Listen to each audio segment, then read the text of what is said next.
പ്രിയമുള്ളവരെ, എല്ലാവർക്കും നമസ്കാരം. ഞാൻ ഈ വീഡിയോ ഇടുന്നതിന് മുമ്പ് എൻ്റെ അമ്മൂമ്മ പറഞ്ഞൊരു കാര്യം, അതായത് ഒരു കൂട്ടുകുടുംബത്തിൽ ജീവിച്ചവരാണ് ഞാൻ. അപ്പോൾ വീട്ടിലെന്തെങ്കിലുമൊക്കെ കശപിശയും വഴക്കൂടലൊക്കെ ഉണ്ടാകുമ്പോൾ എൻ്റെ അമ്മൂമ്മ പറയുന്നൊരു കാര്യമുണ്ട്. അതായത് വായിലെ നാക്കിന് എല്ലില്ല എന്ന് പറഞ്ഞുകൊണ്ട് വായി തോന്നിയതെല്ലാം അങ്ങ് വിടിച്ച് പറയുന്നത് അത്ര ശരിയുള്ള കാര്യമല്ല എന്ന് ഇത്രയും അമ്മൂമ്മ പറഞ്ഞാൽ മതി.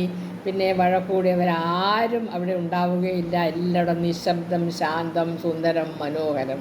അപ്പോൾ ആ വാക്കിന് അത്രമാത്രം ബലമുണ്ട് എന്ന് നമ്മൾ മനസ്സിലാക്കണം. അപ്പോൾ ആ വാക്കിൻ്റെ ബലം എവിടെ നിന്ന് വന്നെന്ന് ഞാനൊന്ന് പറയട്ടെ.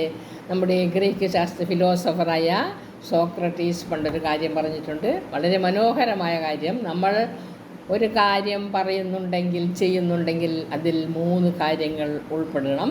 അതായത് ഒന്നാമത്തേന്ന് പറഞ്ഞാൽ അത് വിശ്വാസയോഗ്യമായിരിക്കണം. ഇറ്റ് മസ്റ്റ് ബി ട്രൂത്ത്ഫുൾ, വിശ്വാസയോഗ്യം തന്നെ ആയിരിക്കണം. രണ്ടാമത്തേത് ഇറ്റ് മസ്റ്റ് ബി യൂസ്ഫുൾ, ഉപകാരപ്രദമായിരിക്കണം. മൂന്നാമത്തേത് ഇറ്റ് മസ്റ്റ് ബി ബെനിഫിഷ്യൽ, ഗുണകരമായിരിക്കണം. ഇത് 3ഉം ഉൾക്കൊണ്ടിട്ടുണ്ടെങ്കിൽ മാത്രമേ നമ്മൾ എന്തെങ്കിലും കാര്യം പറയാവൂ എന്ന ആ തത്വമാണ് അമ്മൂമ്മ അന്ന് പ്രയോഗിച്ചത്. ഒരു വിദ്യാഭ്യാസമോ ഒരു സ്കൂളിൽ പോക്കോ ഒന്നുമില്ലാത്ത ഒരമ്മൂമ്മ അത്രയും പറഞ്ഞിട്ടുണ്ടെങ്കിൽ അത് എത്രമാത്രം ഗഗനമായൊരു കാര്യമാണെന്ന് നമ്മളൊന്ന് ഓർക്കണം. അപ്പോൾ ഞാനിപ്പോൾ ഇത് പറയാൻ കാരണം നമ്മളുടെ വിഷ്ണുഅഷ്ടകത്തിൽ ഇത് 3ഉം ഉൾക്കൊണ്ടിട്ടുണ്ട്.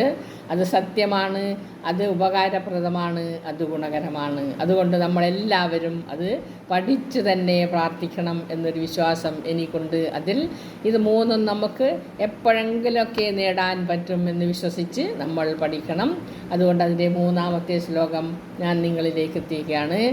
പീതാംബരം ഭൃംഗനിഭം പിതാമഹ പ്രാമുഖ്യവന്ദ്യം ജഗദാദിദേവം കിരീടകേയൂരമുഖൈർപ്രശോഭിതം ശ്രീകേശവം സന്തതമാനതോസ്മി. അതായത് പീതാംബരം, മഞ്ഞ വസ്ത്രം ധരിച്ചവൻ, ഭൃംഗനിഭം അത് വണ്ടിൻ്റെ നിറത്തോടുകൂടിയൻ, മഞ്ഞ വസ്ത്രം ധരിച്ചവനും വണ്ടിൻ്റെ നിറത്തോടുകൂടിയനും പിതാമഹന്മാരാൽ പൂജിക്കപ്പെടുന്നവനും, മാത്രവുമല്ല ഈ ജഗത്തിൻ്റെ ആദികാരണമായ എല്ലാ പ്രകാശവും ഉൾക്കൊണ്ടിട്ടുള്ളവനും ആയവനും, കിരീടം, തോൾവള മുതലായവ ധരിച്ച് പ്രശോഭിക്കുന്നതിനുമായ ശ്രീകേശവനെ ഞാൻ നമിക്കുന്നു എന്നാണ് 3ാമത്തെ ശ്ലോകത്തിൽ പറഞ്ഞിരിക്കുന്നത്. എല്ലാവരും ഇത് പഠിക്കണം എന്ന് തന്നെയാണ് ഞാൻ വീണ്ടും വീണ്ടും പറയുന്നത്. അത് ട്രസ്റ്റ്ഫുള്ളാണ്, യൂസ്ഫുള്ളാണ്, ബെനിഫിഷ്യലാണ്. നന്ദി, നമസ്കാരം.